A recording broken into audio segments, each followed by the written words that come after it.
আজ করলাম ডিম কারি। আলু নিয়েছি, ডিম নিয়েছি, আর নিয়েছি লঙ্কা, পেঁয়াজ, রসুন, আদা, আর সেগুলো কেটে নিয়েছি। এবার মিক্সিতে দিয়ে দিলাম। মিক্সিতে করবো বলে কোনো গোটা মশলা দেবো না। আর এদিকে ডিম আর আলু আমি কিন্তু মাখিয়ে নেব, হলুদ আর লবণ দিয়ে মাখিয়ে নেব, আর দেবো সাথে একটু লঙ্কার গুঁড়ো। এটাতে মাখালে ভালো হয়, একটু লঙ্কার গুঁড়ো দিলে টেস্টটা ভালো হয়। তার জন্য আমি কিন্তু আলু আর ডিমগুলো একটু কাঁটা চামচ দিয়ে আস্তে আস্তে করে একটু করে কুচিয়ে নিয়েছি। আমার মিক্সিতেও কিন্তু মিক্সিটা হয়ে গেছে পুরো করা। এবার আমি তেল বসিয়ে আলু আর ডিমটা একসাথে ভাজিয়ে দিলাম, যেহেতু একসাথে মাখিয়েছিলাম তাই একসাথে ভাজিয়ে দিলাম। এতে সময়টাও কম লাগবে, আর ডিম আর আলু মোটামুটি কিছুই করার জন্য তাই অল্প ভাজলেও হয়ে যাবে।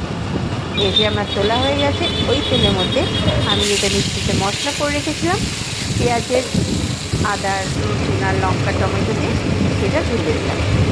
আজকে কিন্তু কোনো গোটা মশলা দিলাম না বা পেঁয়াজ কুচিগুলো দিলাম না, পুরোটাই মিক্সিতে দিলাম।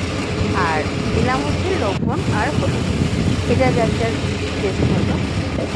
পুরোটা মশলা কষানো হয়ে গেলে আমি কিন্তু জল দিয়ে দিলাম। জলটা ফুটে উঠবে তখন দিয়ে দেবো ডিম আর আলুটা। আমার জলটা পুরো ফুটে গেছে, এবার আমি ডিম আর আলুটা ছেড়ে দিলাম। এবার আবারও ঢেকে দেবো জিনিসটা একটু ভালো করে হওয়ার জন্য। আমার কিন্তু রান্নাটা প্রায় কমপ্লিট। দেখতে পাচ্ছ কালারটাও কত সুন্দর এসেছে। আমি কিন্তু এক্সট্রা করে কোনো আজ লঙ্কা গুঁড়ো ইউজ করিনি। কেমন লাগলো অবশ্যই জানাবে বন্ধুরা। ভালো লাগলে লাইক করবেন। Thank you.